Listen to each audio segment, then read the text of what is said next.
अब हो गया, ज्यादा सवाल पूछिएगा तब भुला जाएंगे सवाल। जब कहानियां भोजपुरी में बतियावे के तब भोजपुरी में कहता नहीं कि सब सवाल भुला जाइए। तब पीछे से भाई साहब खड़ा हो कहला उनकी पिछला हाली रवा हमारे सवाल इग्नोर कर दिले रहे, अब क्या हाली भी इग्नोर करब काहे से कि रवा सवाल में कोनो दम नहीं है। सबसे पहले तो आप सभी महानुभावों का यहाँ पर स्वागत है कि आप लोग समय निकाल कर बरसात की शाम में जब घरे बैठ के पकौड़ा चाय खाए के मन होत रहे तो छोड़ के रवा आइल बानी, एक खातिर रवा के धन्यवाद कर रहा बानी। बिहार में छपरा में, सिवान में, गोपालगंज में, इन शहरों में 100, 200, 400, 500 आदमी बैठ के नेताजी से सवाल करत हड़न, यही अपने आप में जन स्वराज की सबसे बड़ी सफलता है। न तो आदमी ऐजा 25-30 वर्ष से तो चुनाव और राजनीति से उतने जानत हन कि अब क्या लालू जी के लावे के बाद कि लालू जी के हरावे के बाद, इसके आगे तो कभी आप सोचे ही नहीं। लंबा लंबा आप बात जरूर कर रहे हैं, लेकिन हम आपको बता रहे हैं, कई आदमी यहाँ खड़े होकर कहे कि भैया ये नया जेपी हैं, नया गांधी हैं। भाई, पदयात्रा कर देने से कोई गांधी नहीं बन जाता है। 4 गो चुनाव जीत लेने से आप चाणक्य नहीं बन जाइएगा, नारा दे देने से आप जेपी नहीं बन जाइएगा। हम लोग बहुत छोटे लोग हैं, बहुत साधारण लोग हैं। ये बहुत बड़े बड़े लोगों का आप लोग नाम लेते हैं, जेपी, गांधी, चाणक्य, चंद्रगुप्त, ये सदियों में कोई 1-2 आदमी पैदा हुआ है। हम और आप इतना ही कर सकते हैं कि ये महानुभावों ने जो रास्ता दिखाया है उसको कुछ जीवन में आप फॉलो करने का कोशिश कर सकते हैं। खुद को जेपी और चाणक्य और महात्मा गांधी ना कहलाने की हमारी विद्वता है, ना हमारा वो चरित्र है, ना हम ऐसा कोई दावा करते हैं। आपसे भी आग्रह करेंगे इस तरह का विशेषण मत दिया कीजिए किसी को, हमारे लिए नहीं, किसी को मत दीजिए। एगो कोई चुनाव जीत गया कहता है चाणक्य है, एक कोई आदमी पैदल चल दिया कह दिए नए गांधी हैं। ऐसे अगर गांधी पैदा होने लगते तो हर दूसरे महीना कोई नया गांधी हो जाता। इतना आसान नहीं है। रह गई बात कि भाई आप जन स्वराज की इस सभा में आए हैं, कई लोग आशा अपेक्षा से भी आए हैं, समय निकाल कर जो भी आया है तो ये सोच कर ही आया है कि भाई कुछ अच्छा हो। आपकी चाहत है, कुछ आपकी अपनी शंकाएं भी हैं, कुछ आपका अपना डर भी है, कुछ आपने अपने सुझाव भी रखे हैं। तो सबसे पहले जो आपकी शंका है, भाई साहब ने कहा कि भाई आप पर भरोसा क्यों करें, आप पर भरोसा क्यों करें। 14 में भी तो क्यों आया था, उसने भी तो यही बात कही थी। 14 ही क्यों, आपको तो 52 से ही लोग बढ़िया बढ़िया बात बता रहे हैं। तो आप जाकर मेरा भाषण सुनिए, जो 3 बरस से हम बात बता रहे हैं।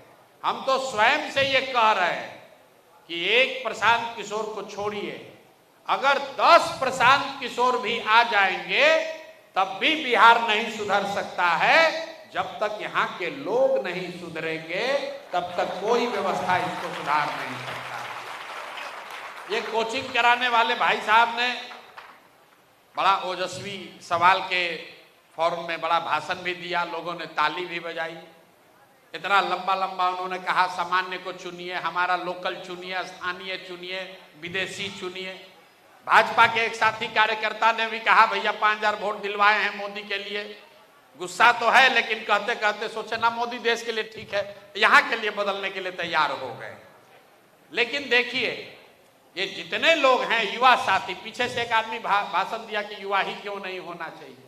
तो मेरे भाई, छपरा की जो समस्या है, जो मढ़ौरा की समस्या है, या आपके गांव पंचायत की समस्या है, या शिक्षा की, भ्रष्टाचार की, पलायन की समस्या है, इसमें कोई ऐसी समस्या नहीं है जो पिछले 1-1.5 साल में शुरू हुई है। ये वर्षों से चला आ रहा है।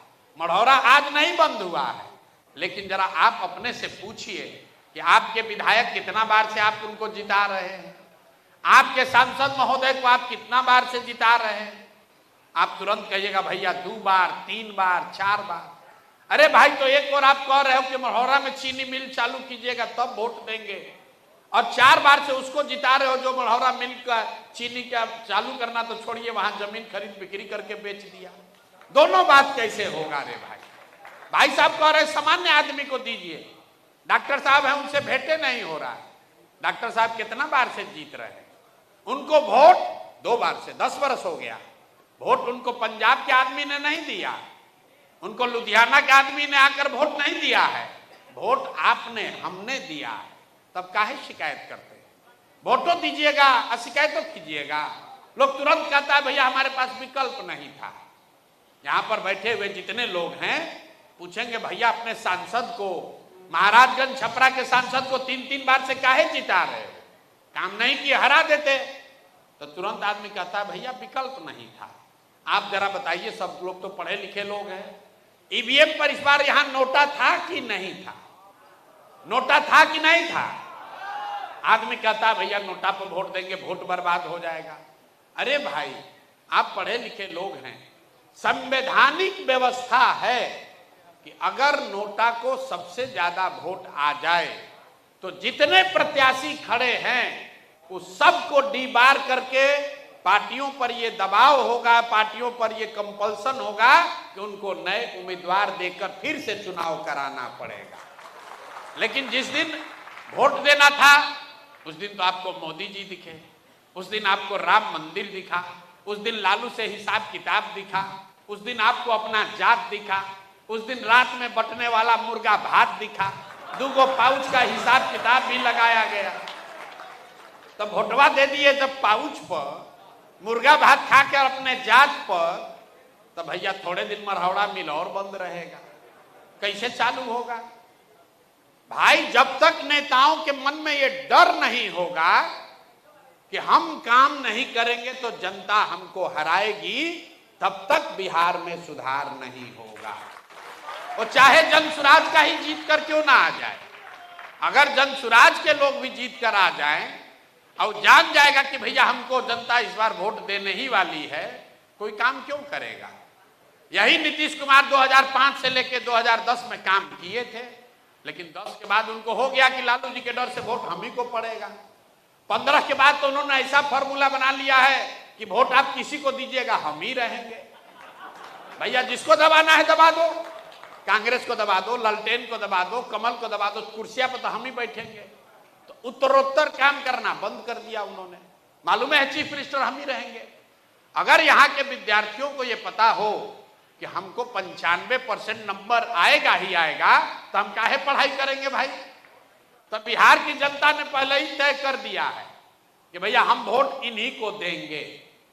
अगर आप लालू जी के विरोधी हैं तो आपको मालूम है, नेताओं को मालूम है कि हंस के गा के गरिया के वोटवा वोट उसी को दीजिएगा। 5 बरस बैठ के गरियाइएगा, लेकिन जब वोट होगा तो कहिए भैया कुछ हो लालू से तो ठीक है, चलो इसी को दे देते हैं मन मार के, कम से कम अपहरण नहीं है, रंगदारी नहीं है। यही हाल अपने मुसलमान भाइयों का है। ये लोग का दुर्दशा देखिए, दलितों के बाद सबसे ज्यादा गरीब बदहाल फटेहाल अगर कोई है तो मुसलमान है।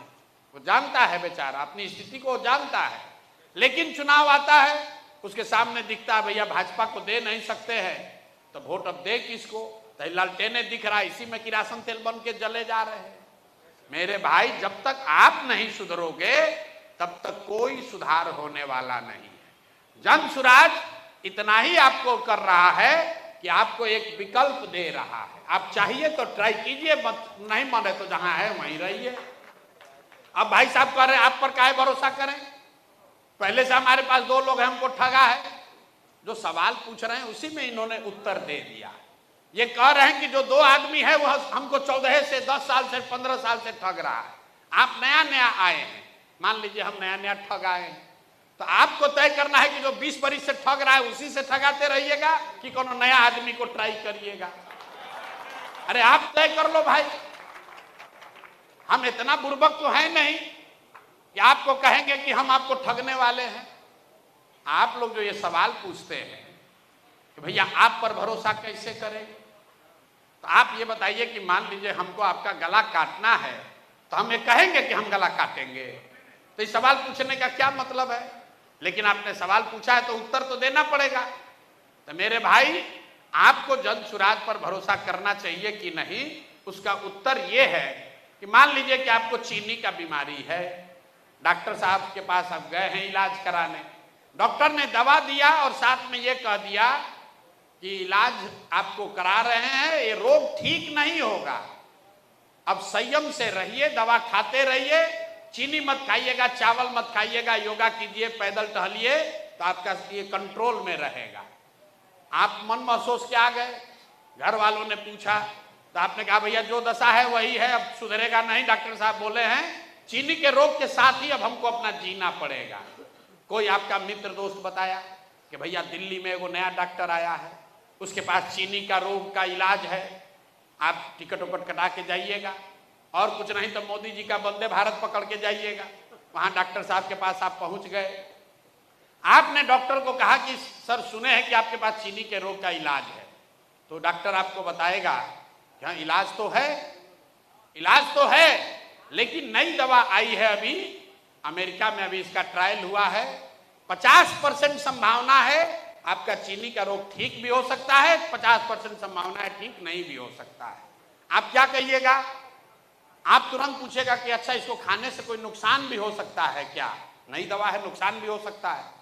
डॉक्टर आपको बोलता है ना नुकसान कुछ नहीं होगा, लेकिन ठीक होने की संभावना 50% है, तो आप क्या कहिएगा? सर तुरंत दीजिए, ट्राई करके देखते हैं, नुकसान नहीं होगा, 50% ठीक हो जाए शायद।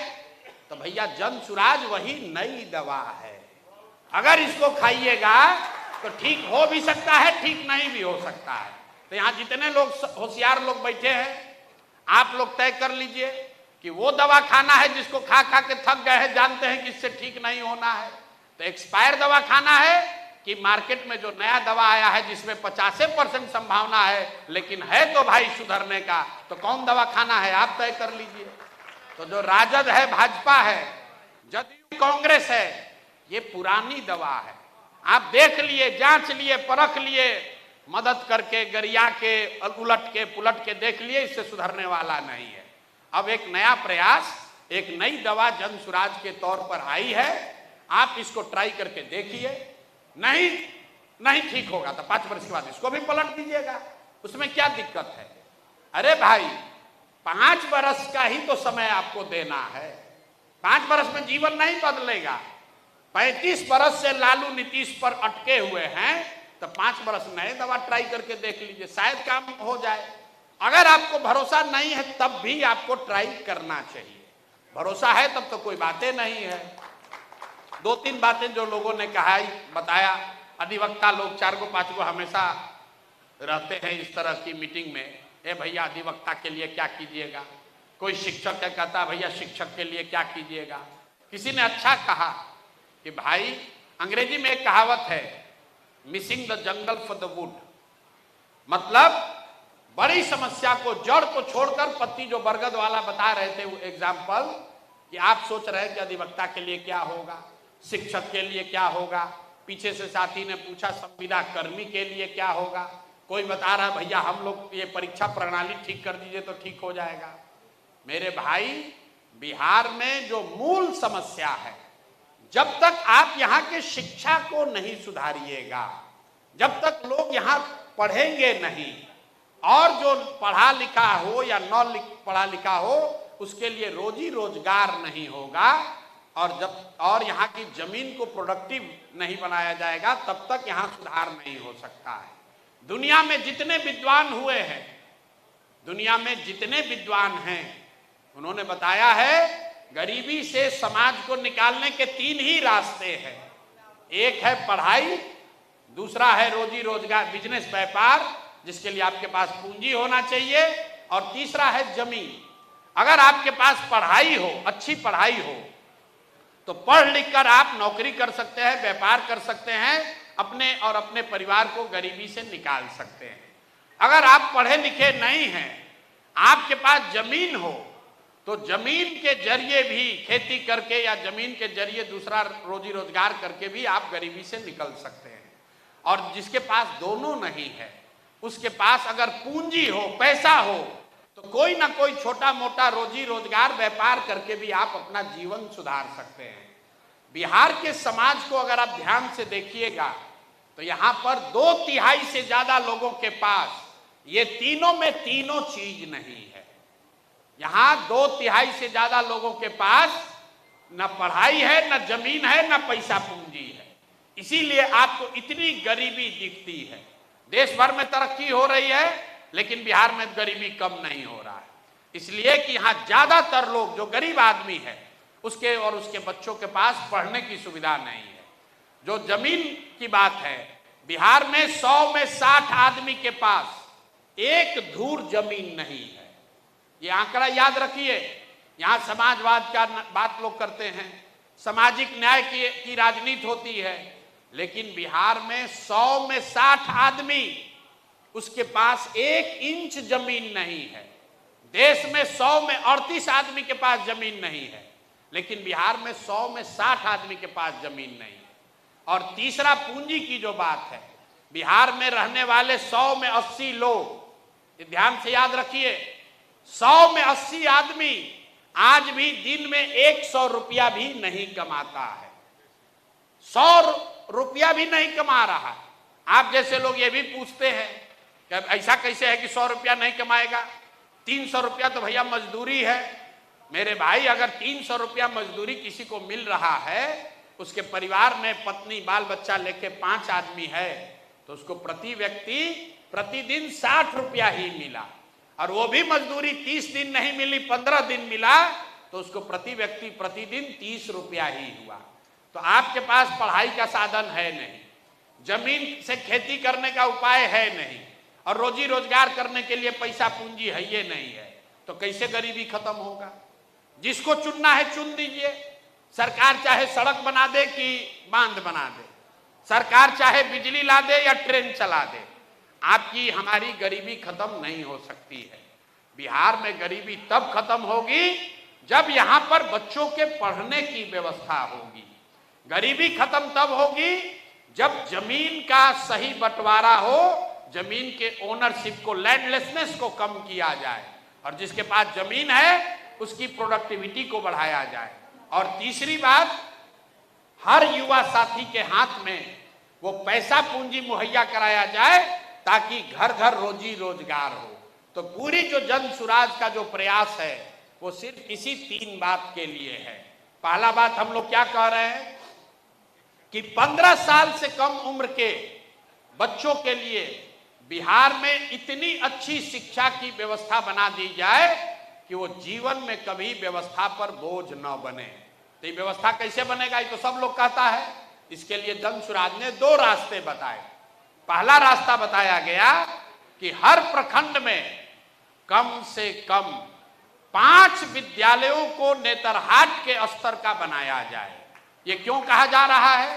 क्योंकि दुनिया में अगर आप स्कैंडिनेवियन कंट्री पे जाइएगा तो उन लोगों ने ये मॉडल लागू किया है कि हर गांव में स्कूल बनाने के बजाय स्ट्रेटेजिक जगहों पर स्कूल बनाए गए और लोगों को स्कूल पहुंचने के लिए स्कूल बस की सुविधा दी गई। अंग्रेजी में इसको कहते हैं, rather than taking school to the every village, take the children to the good school. तो हम अभी बिहार के सारे प्रखंड को आप मैप कीजिएगा तो कोई ऐसा प्रखंड नहीं है जहां 5 जगहों पर अगर अच्छे विद्यालय बना दिए जाएं और गांव में स्कूल बस की सुविधा दे दी जाए, तो कोई ऐसा गांव नहीं है जहां से 20 मिनट के अंदर बच्चे स्कूल तक नहीं पहुंच सकेंगे।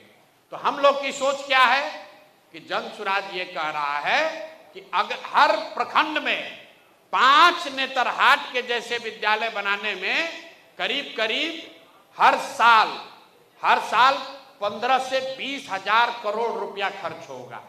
मतलब अगर हर प्रखंड में 5 नेतरहाट के जैसा विद्यालय बनाना है तो 1 लाख करोड़ रुपया चाहिए। उतना पैसा तो बिहार में है नहीं। तो हम लोगों ने ये कहा कि हर साल हर प्रखंड में 1 विद्यालय को बढ़िया बनाएंगे। बढ़िया मतलब नेतरहाट के बराबर। नेतरहाट क्यों कह रहे हैं?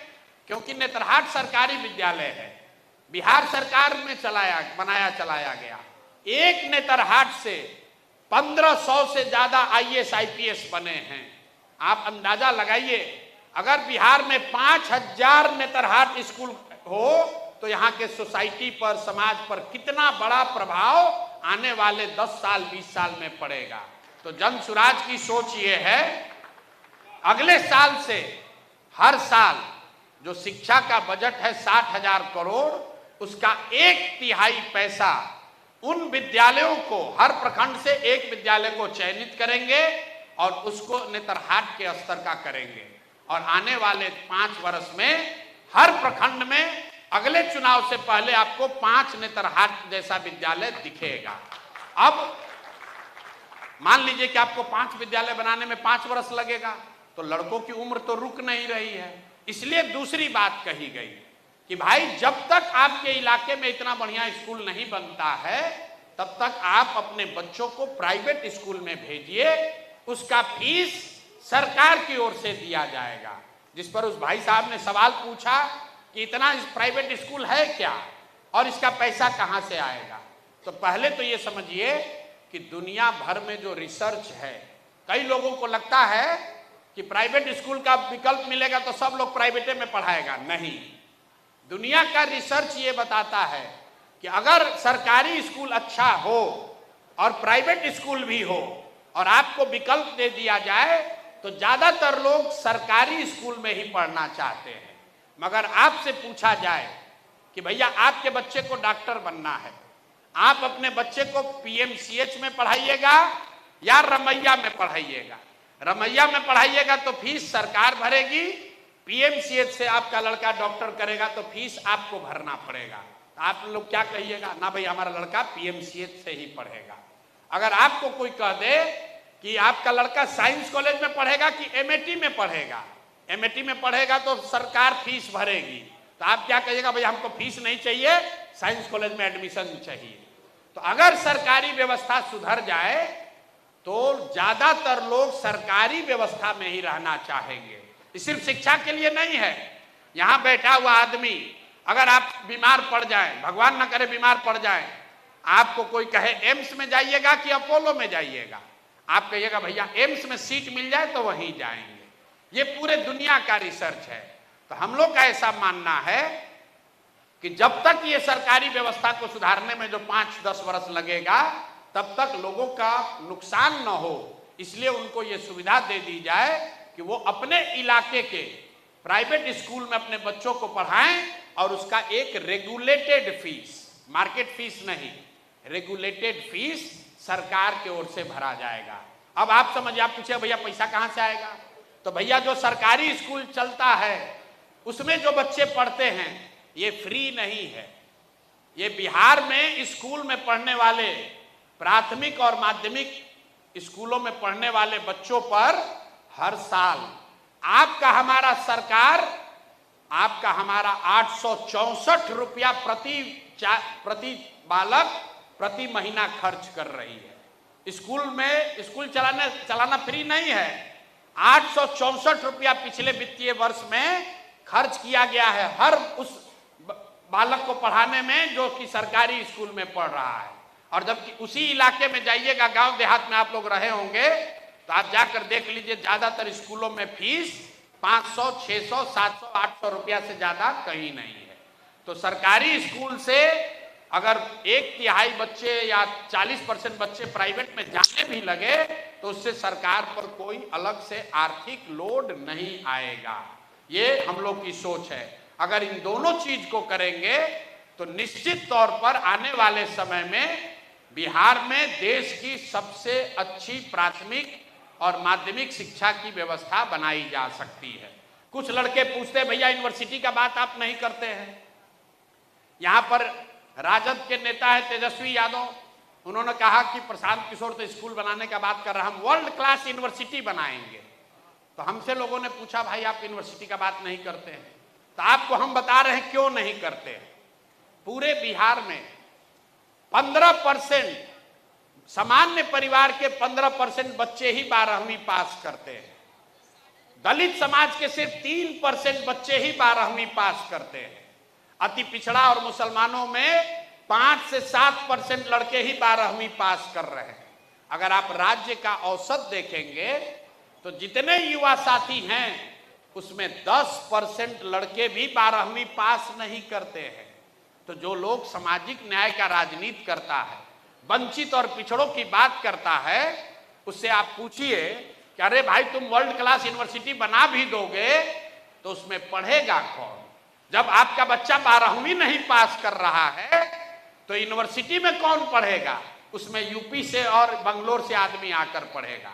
हम यूनिवर्सिटी जनसुराज बनाना चाहता है, यूनिवर्सिटी बढ़िया होना चाहिए, लेकिन जब तक आप स्कूल की व्यवस्था को नहीं सुधारिएगा तब तक यूनिवर्सिटी सुधारने का कोई फायदा नहीं है।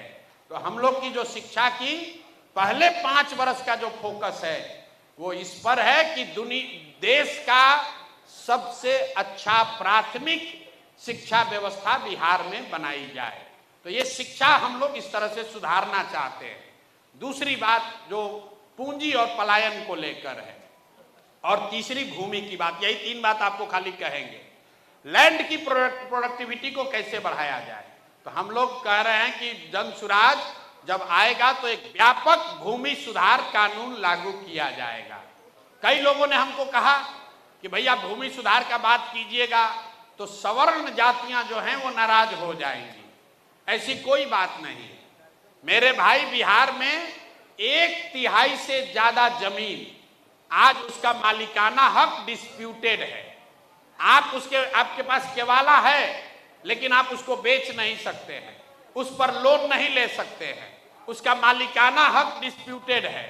तो अगर भूमि सुधार यहां लागू हो जाए तो सबसे ज्यादा फायदा तो उन्हीं का है जो अभी जमीन के ओनर हैं, और उसके साथ साथ उन लोगों को भी फायदा होगा जो भूमिहीन है।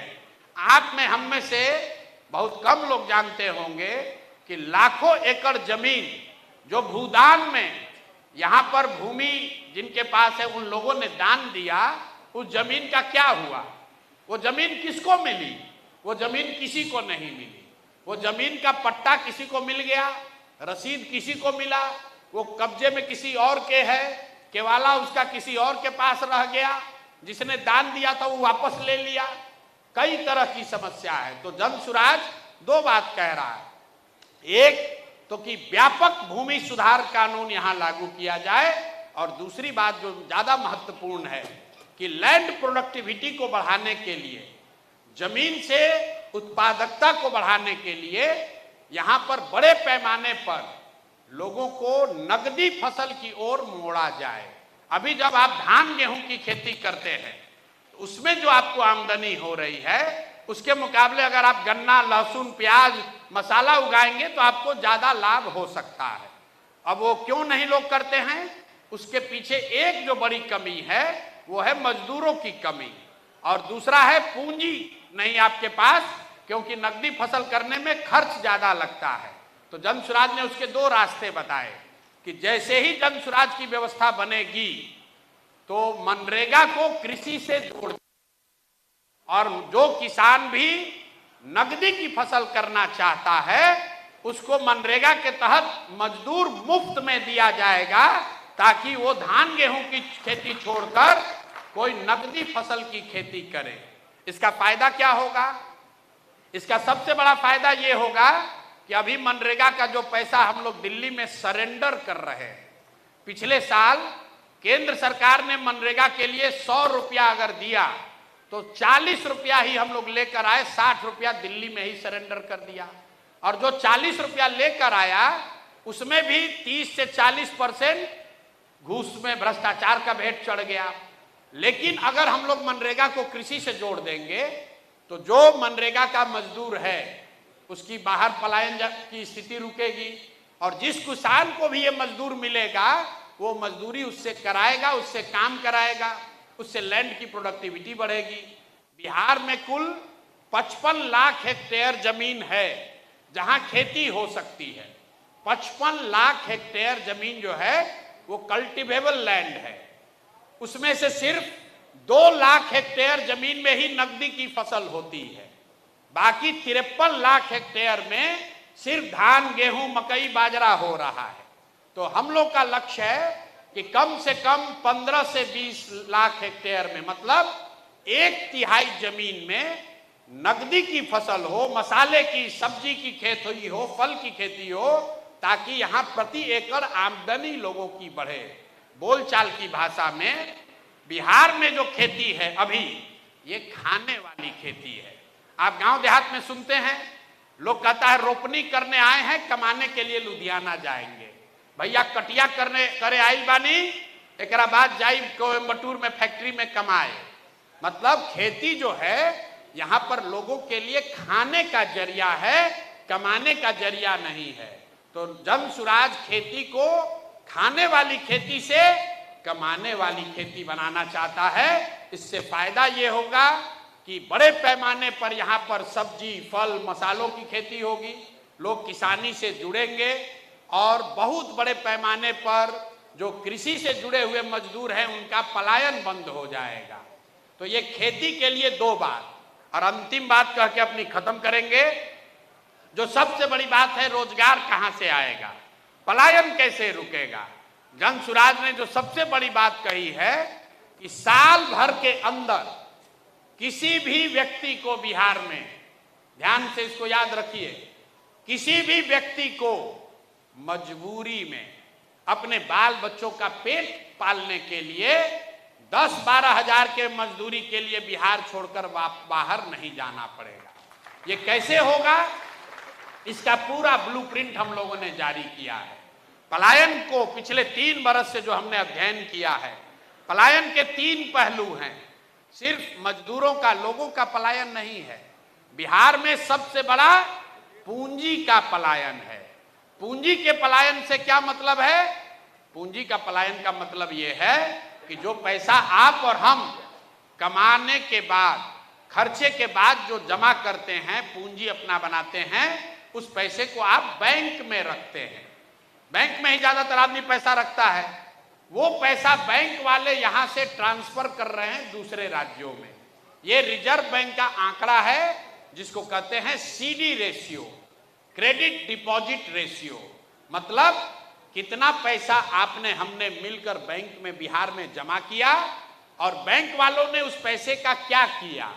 तो पूरे देश में इस रेशियो का आंकड़ा है 70%।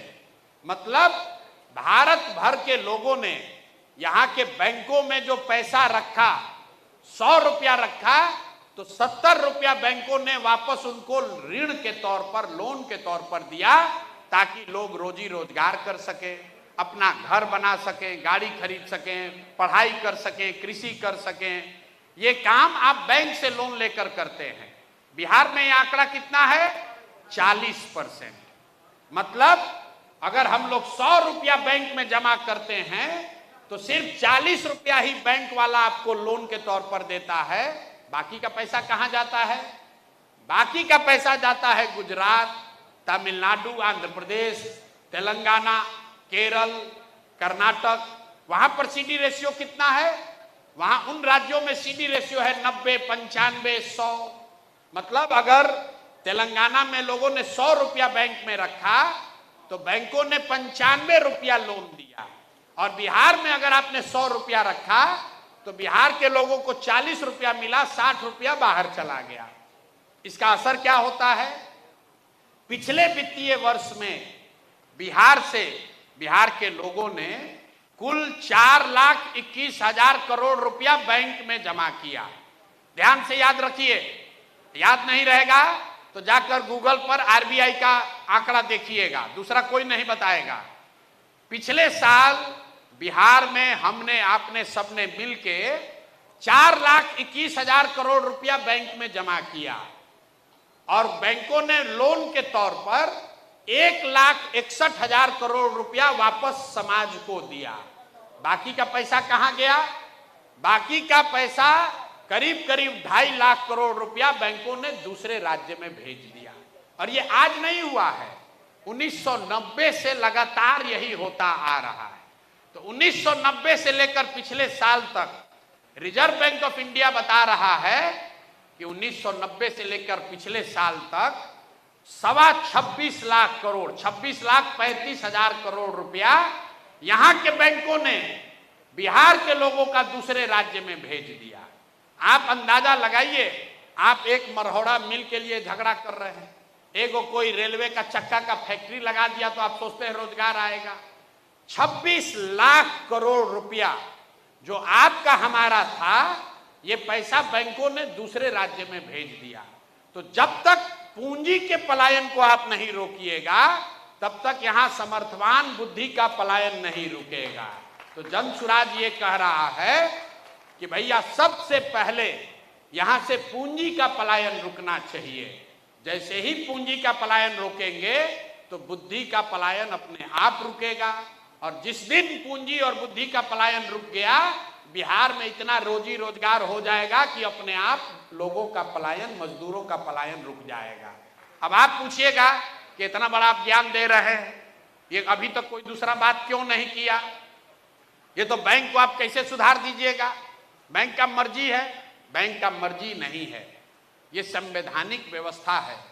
बैंक को ये जिम्मेवारी है कि कम से कम 70% पैसा उसको समाज को वापस करना है।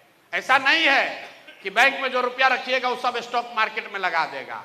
बैंकों का रेगुलेशन है कि 70% पैसा उसको लोन के तौर पर देना है।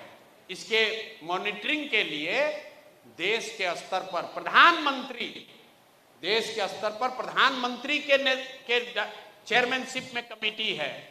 फिनांस मिनिस्टर हर 15 दिन पर इसकी मॉनिटरिंग करती हैं, रिपोर्ट आरबीआई जारी करता है कि बैंक वाले ये पैसा वापस दे रहे हैं कि नहीं दे रहे हैं।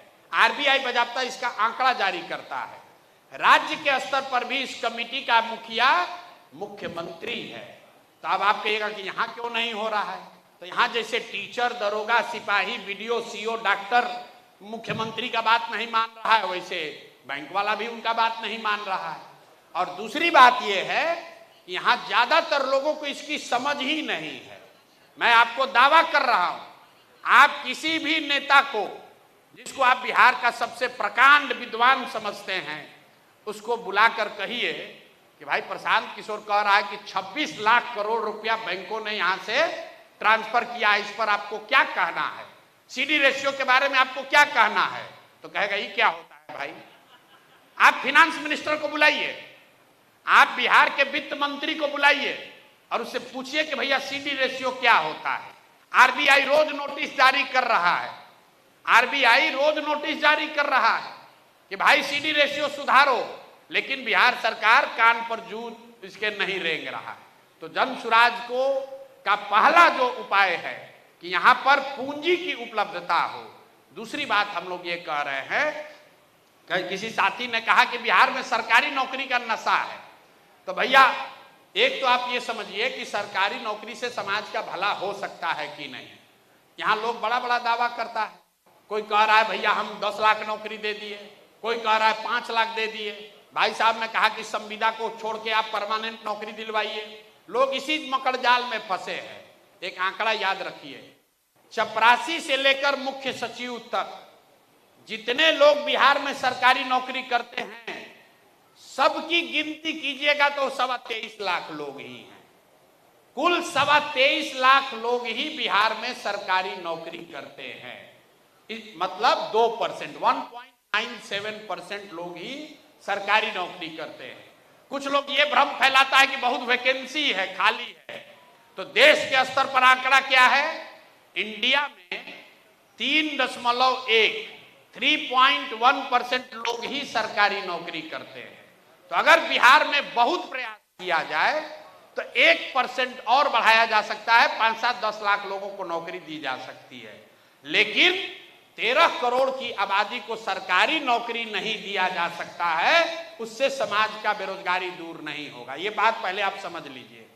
बेरोजगारी दूर करने का एकमात्र उपाय है कि लोगों के पास शिक्षा हो और काम करने के लिए सुविधा, पूंजी हो। तो पहला जब सीडी रेशियो सुधारिएगा तो लोगों के घर घर हाथ में पूंजी आएगा। जो आज 4 कमरे का घर बना रहा है वो 6 कमरे का बनाएगा। आज आप 1 गाड़ी खरीदे हैं, कल 2 गाड़ी खरीद सकते हैं। आज 1 दुकान चलाते हैं, कल 4 दुकान आप कीजिएगा। और दूसरी बात हम लोग कर रहे हैं, बिहार के समाज में, एकरा के भोजपुरी में समझी, गांव देहात में आदमी मूलधन से ज्यादा ब्याज से डराता है। हम लोग का जो समाज है ये गुजरात के जैसा नहीं है। गुजरात में आदमी लोन लेकर बिजनेस करता है, बिहार में आदमी लोन कब लेला? घर बनावे के होके, बेटी के बियाह करे के होके, लड़का के पढ़ावे के होके, घूस देवे के बाद तब वो आदमी लोन ले लिहन। लेकिन बिजनेस व्यापार खातिर ज्यादातर आदमी लोन नहीं लेता है। क्यों नहीं लेता है? उसको ब्याज से डर लगता है। गौवा में आदमी कहेला चक्रवृद्धि ब्याज हो जाई, बर्बाद हो जाइब, मूलधन तो जितना रहे ओकरा से ज्यादा लोन देवे पड़ी, ब्याज देवे पड़ी।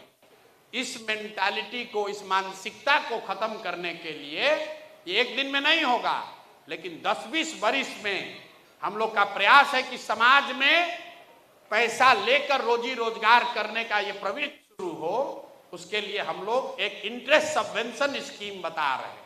अभी जब आप लोन लेते हैं बिजनेस व्यापार करने के लिए तो आपको 10%, 12% ब्याज लगता है। तो सरकार जब जन सुराज की बनेगी तो हम लोग कह रहे हैं कि अगर आप रोजी रोजगार के लिए लोन लेना चाहते हैं तो आपको 10-12% नहीं 4% ब्याज पैसा मिलेगा और 6% ब्याज सरकार भरेगी। क्यों भरेगी? क्योंकि आप जो रोजी रोजगार करेंगे उससे रोजगार का यहां अवसर पैदा होगा और इससे फायदा क्या होगा? 6,000 करोड़ रुपया अगर हम बजट से प्रावधान कर दें, ध्यान से सुनिए, 6,000 करोड़ रुपया अगर बजट से आप प्रावधान कर दें तो बिहार के लोगों को 1 लाख करोड़ रुपया बैंकों से मिल जाएगा रोजी रोजगार करने के लिए। तो हम ये नहीं कह रहे कि हम आएंगे बस सबको पैसा बांटने लगेंगे।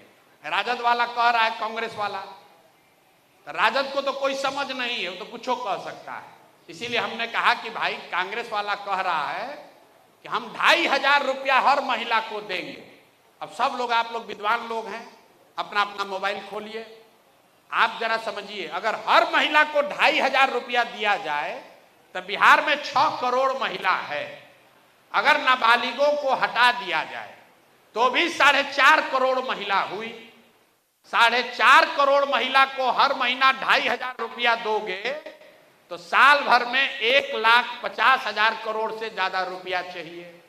बिहार सरकार का बजट है 1 लाख करोड़, बजट है 3,16,000 करोड़, लेकिन योजना मद में सिर्फ 1 लाख करोड़ ही उपलब्ध है। बाकी पैसा सैलरी देने में या इंटरेस्ट देने में खर्च होता है, एस्टेब्लिशमेंट पे। तो जो योजना मद में बजट है वो 1 लाख करोड़ का है और कांग्रेस और राजद वाले कह रहे कि हम 1.5 लाख करोड़ रुपया महिलाओं को बांट देंगे। अब फिर आप वोट देने के बाद कहिएगा कि हमको ठग लिया। अरे भाई, वो तो पहले ही कह रहा है कि हम आपको ठगेंगे, 100 रुपया जेब में है और कह रहा है 150 देंगे। अब फिर भी जाके आप वोट दीजिएगा तो नेता आपको कहाँ ठग रहा है? आप तो खुदे ठगाने के लिए तैयार बैठे हुए हैं। भाई जाकर पूछो तो सही। अगर कोई कांग्रेस का नेता आकर कहता है तो उससे पूछिए कि भाई तुम कर्नाटक में ये सुविधा काहे नहीं दे रहे हो? तुम्हारी वहां भी सरकार है। तेलंगाना में ये सुविधा क्यों नहीं दे रहे हो? वहां भी तुम्हारी सरकार है। और वो तो कर्नाटक, तेलंगाना तो बिहार से 5 गुना 6 गुना ज्यादा धनी राज्य है। इस देश में दिल्ली और गोवा, उसके अलावा 1-2 और छोटा राज्य को अगर आप हटा दीजिए तो किसी राज्य की ताकत नहीं है कि वो अपने सभी महिलाओं को 2-2,500 रुपया हर महीना दे दे। महाराष्ट्र जैसे धनी राज्य में भी अभी जो लाडली बहना स्कीम चल रही है वो सिर्फ 1,500 रुपए देते हैं, वो भी कंडीशनल है। 1 करोड़ महिलाओं को दे रहे हैं। अब बिहार में तेजस्वी यादव कह रहे हैं कि हम 6 करोड़ महिला को 2,500 रुपया दे देंगे। लोग फिर मछली की तरह जाल में फंस के उसको वोट दे देगा और फिर कहेगा कि भैया हमको तो बड़ा ठग लिया। अरे भाई, जो आपके आंख के सामने है। हम लोग जो बात कह रहे हैं, अगर कह रहे हैं कि पलायन रोकेंगे तो उसका पूरा स्कीम बता रहे हैं। उस स्कीम पर कितना पैसा खर्चा होगा ये बता रहे हैं। वो पैसा कहां से आएगा ये भी बता रहे हैं। हमने कहा है कि 60 वर्ष से ज्यादा उम्र के लोगों को 2,000 रुपया देंगे। अगर आप 60 वर्ष से ज्यादा उम्र के हर व्यक्ति को, बिहार में हर व्यक्ति को 2,000 रुपया दीजिएगा तो यहां पर 1,25,00,000 लोग ऐसे हैं जिनका उम्र 60 वर्ष से ज्यादा है। सरकार उनको पहले 400 दे रही थी, अभी 1,100 दे रही है। इसको 2,000 करने में कुल जमा 4,500 करोड़ रुपया का एक्स्ट्रा खर्च होगा, जो कि पूरे बजट का 1.5% है। 3.25 लाख करोड़ के बजट का सिर्फ 1.5% पैसा अगर एक्स्ट्रा खर्च किया जाए तो बिहार के सभी बुजुर्गों को 2000 रुपया महीना दिया जा सकता है। और हम लोग क्यों कह रहे हैं कि ये देंगे? क्योंकि वो बुजुर्ग अब वापस जाकर पढ़ नहीं सकते हैं, बिहार में वो मजदूरी रोजी रोजगार नहीं कर सकते हैं, तो वो आपकी हमारी समाज की जिम्मेवारी है। तो जो बच्चे हैं उनको पढ़ाना है, जो युवा है उसके हाथ में काम देना है, और जो काम नहीं कर सकता है, पढ़ नहीं सकता है, उसकी मदद करनी है। सबको फ्री में रुपया नहीं बांटना है, क्योंकि उतना रुपया है नहीं, और अगर आप बांट भी दीजिएगा तो उससे भला नहीं होगा। ये जन सुराज की सोच है। बाकी आप जो बता रहे कि शिक्षा की प्रणाली को सुधार दीजिएगा तो सब रुक जाएगा, ऐसा कभी बज्जूका सुझाइए मत। इस देश में कभी किसी ने कहा कि जन लोकपाल बना देंगे तो भ्रष्टाचार खत्म हो जाएगा। हुआ खत्म? किसी भी समस्या का कोई एकदम सीधा इतना नहीं उत्तर है कि बस कल आइएगा और परसों सुधर जाएगा।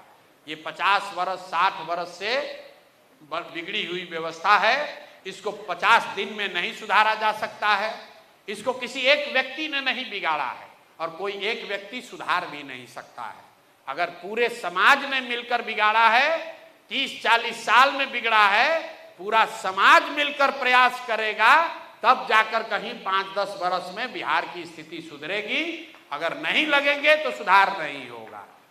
एक अंतिम बात, बहुत सारे लोग समझते हैं बात तो बढ़िया है, प्रयास तो होना चाहिए, लेकिन जीतेंगे कि हारेंगे? मेरे भाई, बिहार को अगर सुधारना है तो प्रयास आप कीजिए या हम करें, प्रयास आज हो या 20 वर्ष के बाद हो, करना तो किसी न किसी बिहार के आदमी को ही पड़ेगा। अब तय आप कर लीजिए कि उस प्रयास में आप कंधा लगाना चाहते हैं कि बाहर बैठ के खाली कमेंट्री करना चाहते हैं। तय आपको करना है, आपके सामने विकल्प है। अगर आप मेहनत करेंगे, अगर आप इससे जुड़ेंगे, कंधा लगाएंगे, निश्चित तौर पर बिहार में सुधार होगा ही होगा। अब आपके सामने अवसर है, 3 महीना में आपको जो अच्छा लगे उसको चुनिए। आपने कहा कि प्रत्याशियों के चयन में पारदर्शिता नहीं है, तो अभी प्रत्याशी का चयन हुआ कहाँ? जब हो जाने दीजिए, पहले मथा जाने दीजिए, तब न देखिएगा कि उससे मक्खन निकला कि फटा हुआ पनीर निकला।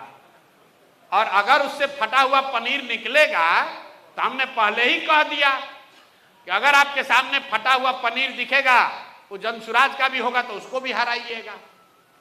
इस देश में कोई नेता, कोई दल ये नहीं कह सकता है कि अगर जनसुराज का भी नेता खराब हो, कैंडिडेट खराब है, तो उसको भी हराइए, क्योंकि हर हालत में बिहार जीतना चाहिए। और बिहार तब सुधरेगा जब अच्छे लोग जीतेंगे। खाली जनसुराज के जीतने से बिहार नहीं सुधरेगा। तो आप अच्छे आदमी को हराइए, अच्छे आदमी को जिताइए। सॉरी, कुछ लोग ये कहा कि आप गलत आदमी को दीजिएगा काहे? तो मेरे भाई, यहाँ IAS IPS का सिलेक्शन होता है, सरकार ने कितनी बड़ी व्यवस्था बनाई है। लाखों लोग एग्जाम देते हैं, प्रीलिम्स दिया, मेंस दिया, इंटरव्यू हुआ, 2 साल का ट्रेनिंग हुआ। सरकार तो यही समझती है कि बढ़िया आदमी को चुनकर कलेक्टर बनाएंगे, लेकिन उसके बावजूद उतने प्रक्रिया अपनाने के बाद भी 100 में 80 जो अब अधिकारी चुनकर आ रहा है वो चोर बदमाशी हो है। तो कोई भी प्रक्रिया आप अपना लीजिए, चाहे आप गरीब को दीजिए या डॉक्टर को दीजिए, अधिकारी को दीजिए कि भिखारी को दीजिए, किसी भी प्रक्रिया में गलत लोग आ सकते हैं। लेकिन आप वोटर हैं, आप मालिक हैं, आपको देखना है कि कोई गलत आदमी आ गया तो उसको हराइए, जो अच्छा आदमी है उसको जिताइए, जिस दल से भी हो। अगर अच्छा प्रतिनिधि जीतेगा तब आप जीतिएगा, आपका बच्चा जीतेगा, उसका भविष्य सुधरेगा। और नहीं, दल को जिताइएगा तो जो दल का मालिक मुखिया है वो जीतेगा, आपका बच्चा जीते या न जीते। बहुत बहुत शुक्रिया। आप सभी को जनसंवाद में बहुत बहुत